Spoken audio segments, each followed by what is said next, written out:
చరిత్రలో 218 ఏళ్ల తర్వాత మాట్లాడుకోవడం అనేది ఎవరికి గురించి జరుగుతుంది? ఓ 30-40 ఏళ్ల ముందర ఉన్నటువంటి వాళ్ళ గురించి కూడా మర్చిపోతున్నాం. వాటి తెలుగు భాష ఉన్నంతకాలం, తెలుగు భాషలో ప్రాచీన సాహిత్యానికి ఒక స్థానం ఉన్నంతకాలం నోటికి నూరు పళ్ళు తిన్న చిరంజీవిగానే ఉండి తీరుతాడు. ఇది లేదు, డౌట్ లేదు. అదో భాగం. రెండో భాగం నేను చెప్పేది ఏంటంటే, ఇప్పటి పరిస్థితి కాలం మారింది. చెన్నై సూర్యనాటి గ్రాంధిక భాష ఇప్పుడు లేదు, వ్యవహారిక భాష వచ్చేసింది. ఆధునిక వచనం రాజ్యం వేస్తాం. చాలా అద్భుతంగా శాస్త్ర గ్రంథాలని చెప్పగలుగుతున్నారు, ఆత్మిక చర్చలని చేయగలుగుతున్నారు. చాలా విలువైనటువంటి కవిత్వము వస్తోంది. అమోఘమైనటువంటి అనువాదాలు ఈరోజు ప్రపంచ భాషల అన్నిటిలో నుంచి తెలుగులోకి వస్తున్నాయి. భాష సాహిత్యం అంటే వాంగ్మయం చాలా విస్తృతమైపోయింది. ఏదో పద్యాల్లో ఏదో ప్రాచీన వ్యవహారాలకు మాత్రమే పరిమితమైనటువంటి వాంగ్మయం కాస్త ఈరోజు ప్రపంచం మొత్తాన్ని అల్లుకొని పోయేటటువంటి విధంగా తయారైపోయింది.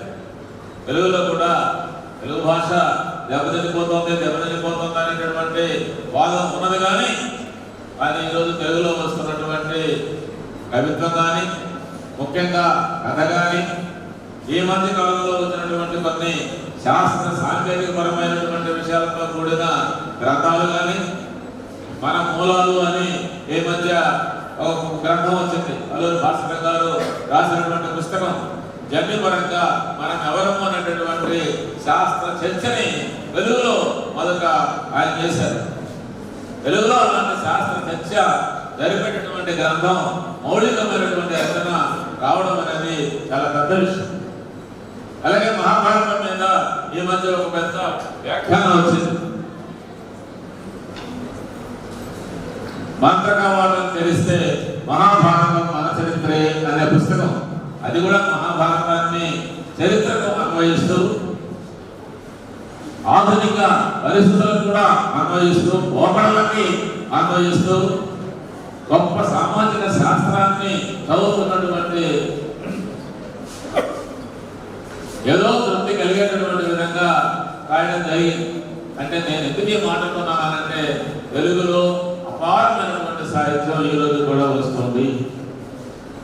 ఎక్కడో నవల హోమాహారాలు రాసినటువంటి సేపియన్స్ లాంటివి కూడా రోజుల్లోనే, నిమిషాల మీదనే తెలుగులోకి అనువాదము అయిపోతున్నాయి. తెలుగు పాఠక లోకం విస్తృతమైంది.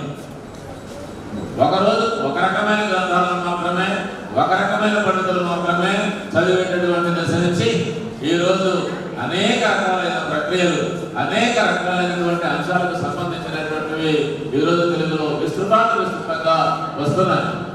సోషల్ మీడియాలో కూడా రాజ్యం వెళ్తా ఉంది. సోషల్ మీడియా పట్ల నాకున్న అభిప్రాయం నాకున్నా అనేక మంది యువకులు దాన్ని వేదికగా ఉపయోగించుకొని కూడా చాలా పెద్ద సాహిత్య చర్చ చేస్తా ఉన్నారు, సాహిత్య వ్యవసాయం చేస్తా ఉన్నారు. వాస్తవం. మరి అలాంటప్పుడు ఈ రోజున్న భాషకు తగినట్టుగా నాకు ఈ కొత్త మాటి కనిపిస్తాం.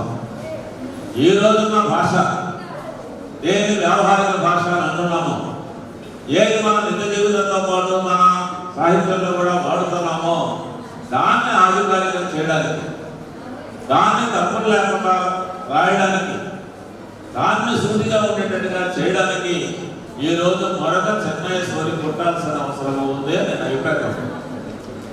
ఆ రోజు చెన్నైశ్వరి ఆనాటి సాహిత్యానికి ఆఫర్ చేసి ఒక రూపాన్ని తెచ్చే ప్రయత్నం చేశాడు. ఆయన కట్టాలి, ఆయన పడ్డాడు.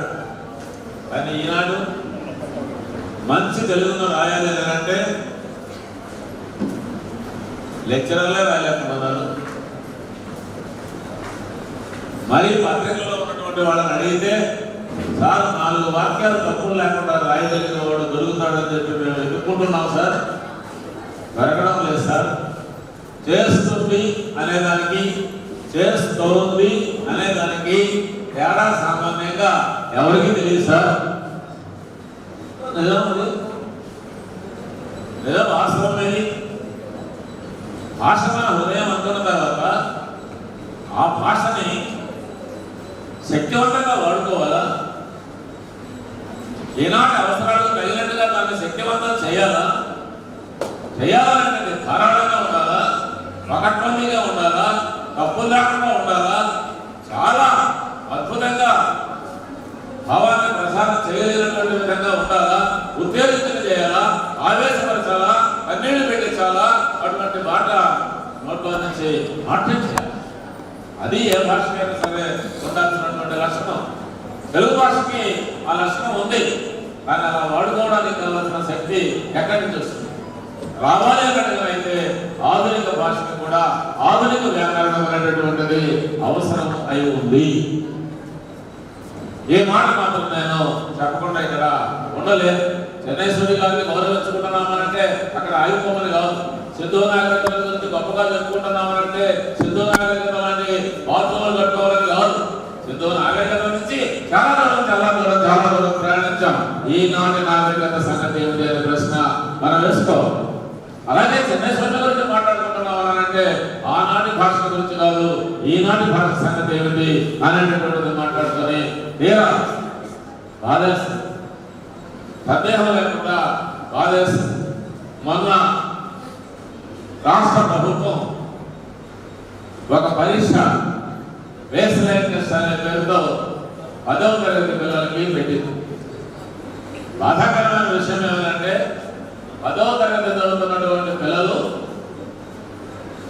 ఒక చిన్న వాక్యాన్ని, నేను ఇల్లు కొనుక్కుంటాను అనే వాక్యాన్ని తప్పులు లేకుండా రాయగలిగిన వాళ్ళు 148 మంది మాత్రమే. ఇది సాక్షాత్తు రాష్ట్ర ప్రభుత్వం ఈ రోజున్న 10వ తరగతి పిల్లలకు పెడితే పరీక్ష వచ్చినటువంటి రిజల్ట్స్. చాలా చిన్న వాక్యాన్ని రాయడం కూడా ఎందుకని? 10 ఏళ్ళు చదువుకోవడం ఏంది బడిలో? తెలుగు ఒక సబ్జెక్టుగానైనా సరే చదువుకోవడం ఏంది? ఒక చిన్న వాక్యాన్ని కూడా రాయలేనటువంటి బోధన ఏమిటి? పిల్లలకు ఆ శక్తి లేదా? ఉపాధ్యాయులకు ఆ శక్తి లేదా చెప్పడానికి? ఉపాధ్యాయులకి ఆ శక్తి ఉంది, పిల్లలకి ఆ శక్తి ఉంది నేర్చుకోవడానికి. నేర్పడంలోనూ ఎక్కడ తేడా? అంటే భాష మీద పట్టు లేదు. ఈనాటి అవసరాలకు తగినట్టుగా భాషను చెప్పడానికి కలిగినటువంటి శక్తి లేదు, పరికరాలు లేవు మీ దగ్గర. అందువల్ల భాష కాస్త వేలవంగా మారేటటువంటి పరిస్థితి భవిష్యత్ తరానికి వస్తుందేమో అనే భయం అలాంటి వాళ్ళకి వస్తుంది. అంటే నేనేమంతా నిరాశవాదని కాదనుకోండి, వేరే సంగతి. సవరించుకోవడానికి ఏదో ఒక పద్ధతులు వస్తాయి, రాకుండా ఏం పోవు, కానీ వాస్తవమే. అందువల్ల ఏ విధంగానే మనం వాడే భాష చాలా ఘోరమైన భాష అయినందువల్ల ఈ గూగుల్లో కానీ మరో చోట కానీ ట్రాన్స్లేషన్ చేయాల్సి వచ్చినప్పుడు అది కూడా అందరిని మాత్రమే ఏడుస్తాం. నిజంగా మంచి వ్యవహారికంగా కానీ మనం వాడగలిగినట్టుగా కానీ వాడితే అలాంటిదే మాట్లాడుతున్నాడు కానీ స్పీచ్ నోట్స్లో, అలాంటిదే టైప్ చేయగలుగుతున్నాడు కానీ అయితే, అలాంటిదే కానీ గూగుల్ సమాచారంలో పెద్ద ఎత్తున లభించినట్టుగానైతే తప్పనిసరిగా మంచి భాష సామాజిక మాధ్యమాల ద్వారా సాంకేతిక నైపుణ్యంతో కూడా వచ్చేదానికి అవకాశం ఉంది. గతానికి ఇప్పటికీ మారిపోయింది. ఇప్పుడు ఇంగ్లీష్ పుస్తకాన్ని తెలుగులోకి ఎవరో కూర్చొని ట్రాన్స్లేట్ చేయాల్సిన అవసరం లేదు. ఆర్టిఫిషియల్ ఇంటెలిజెన్స్ కొడితే మొత్తం ఆ పుస్తకాన్ని ట్రాన్స్లేట్ చేసి మనం ముందు పెట్టేస్తాం. ఈ పుస్తకం అంతా నేను చదవలేదు స్వామి, దీని సారం చెప్పండి సంక్షిప్తంగా అంటే కొడితే 74 పేజీల పుస్తకం నేను నాకు 3 పేజీలు వచ్చేసింది. ఆ రకమైనటువంటి సాంకేతికపరమైన విప్లవం వచ్చింది. ఈ సాంకేతిక విప్లవ కాలంలో కూడా తెలుగు భాష వైబ్రాంట్గా ఉండాలి అన్నట్టుగానైతే ఏం చేయాలి అనేటటువంటి దాన్ని మాట్లాడాలి. దానికి తగినట్టుగా ఆధునిక తెలుగును మలుచుకోవాలనంటే దాని వ్యాకరణం అంటారా, మరొకటి అంటారా, ఇంకొకటి అంటారా, అలాంటివి కావాల్సినటువంటి అవసరం ఈరోజు తల్లుకుంటూ ముందరకు వస్తాం.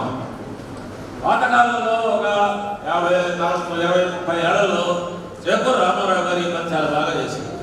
నాకు తెలిసినంత వరకు ఏదో విశ్వనాథ రెడ్డి గారు చాలా బాగా చేశారు. ఓపెన్ యూనివర్సిటీ కొరకు వాళ్ళు రూపొందించినటువంటి టెక్స్ట్ బుక్స్ లో చాలా అమోఘంగా ఈ రోజు పిల్లలకు అవసరమైనటువంటి భాషని అత్యంత ప్రతిభావంతంగా నేర్చుకోవడానికి తగినటువంటి పరికరాలని అందించారు. కానీ అవి కనపడదు. కొత్త తరానికి మాకు కూడా, నేను కూడా బాధపడుతున్నాను. నేను కూడా చాలా కాలం తెలుగు ఉపాధ్యాయుడిగా, తెలుగు అధ్యాపకుడిగా పనిచేసినటువంటి వాడు. ఎట్లా నా పిల్లలకి ఒక 2 ఏళ్లలో 3 ఏళ్లలో ఆధునికమైన జాను తెలుగుని రాయగలిగినటువంటి విధంగా, చదవగలిగినటువంటి విధంగా, దాన్ని అంగీకరించగలిగినట్టుగా, ఆస్వాదింపగలిగినట్టుగా చేయగలము, ఆ భాషను ప్రేమించినట్టుగా చేయగలము, సొంతంగా చదవడానికి కావాల్సినటువంటి ఇష్టతను కలిగించగలము. ఆ పని చేయాలనంటే నేను ఎట్లా బోధించాలా? తప్పంతా నాదే. భాషది తప్పు కాదు, పిల్లలది తప్పు కాదు. నేను ఈ అవసరానికి తగినట్టుగా మారలేకపోతున్నా, ఈ అవసరానికి తగినట్టుగా నేర్చుకోలేకపోతున్నా, అసలు ఈ అవసరాన్ని గుర్తించలేక కూడా నేను పోతా ఉన్నందువల్లనే ఈరోజు తెలుగు భాషకి ఏదైనా ఇబ్బంది వస్తే వచ్చిందని నేను అభిప్రాయపడ్డాను. వాడు చెన్నైశ్వరి పుట్టిన రోజు చాలా మంచి వ్యవహారాన్ని గురించి మాట్లాడుకోవడానికి ఇక్కడ మనలందరినీ సమావేశపరిచారు. ప్రిన్సిపల్ గారు కానీ, సంజయరావు గారు కానీ, సాక్షాత్తు వైస్ ఛాన్సలర్ గారు మన ముందర ఉన్నారు.